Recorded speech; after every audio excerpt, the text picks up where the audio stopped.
We're now speaking with David Dufrenois, who is head of sales for CSALP. CSALP. I have to get used to that word.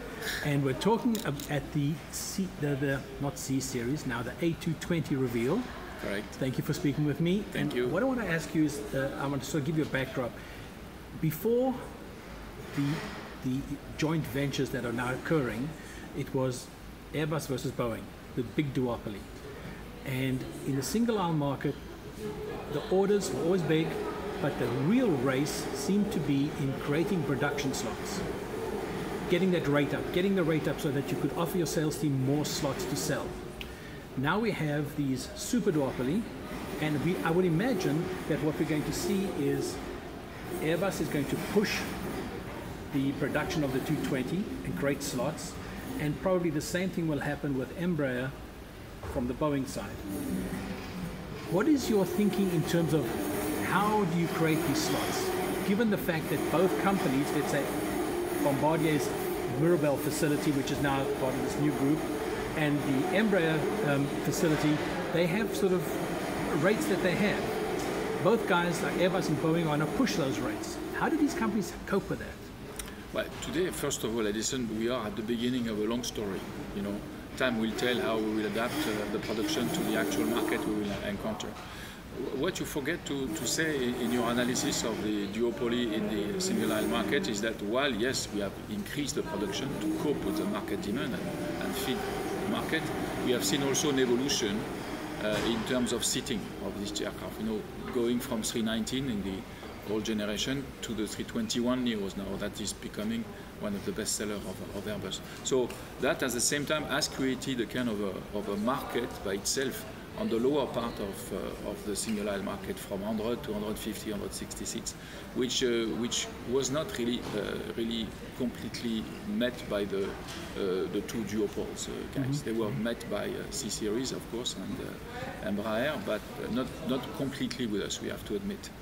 So not only the seating has gone up, so freeing some space for this market, but this market itself has grown by natural evolution of the size of the aircraft. So it became obvious at one stage that, you know, if we want it to be extremely powerful and actually powerful and answer to that market particularly, we had to get the tool. That was obvious. For many reasons, you know, we looked everywhere. We did a 318, I don't know if you remember. That was not particularly successful. We have 80 aircraft flying, but it became obvious that the C series could be a good option for addressing this market. Of course, we were competitor only a year ago, and we were trying to make sure that the 319 was getting the lion's share of that market or displacing Bombardier's position. But at one stage, it became obvious that we would rather actually team up rather than actually fight to death of one. Mm-hmm. That was the obvious solution. So it doesn't answer your question. Your question was how are we going to cope with the production of the C series and on the other side of Bombardier. Honestly, no one can tell you. The current Mirabel production definition can go up to 10 aircraft a month. The US file goes to 4 right now, so that's roughly 150, 160 aircraft altogether. Mm-hmm. Who knows what the market will say? If we are more successful than we think with this market, particularly in the US, we might do more, but that is really too early to say. Frankly, you know, there is things in life, Edison, I think you are a philosopher almost, you know, but that's what is good in this market, is you never know what the futures will be like. Frankly, 2 years ago, who would have said that we would be here today, mm-hmm. celebrating the joint venture? This market, the evolution of sales is sometimes interesting to see because it's not predictable always. It's a question of opportunity, of men. Mm-hmm. It happens that Alain Bellemare and Tom Enders got along very well.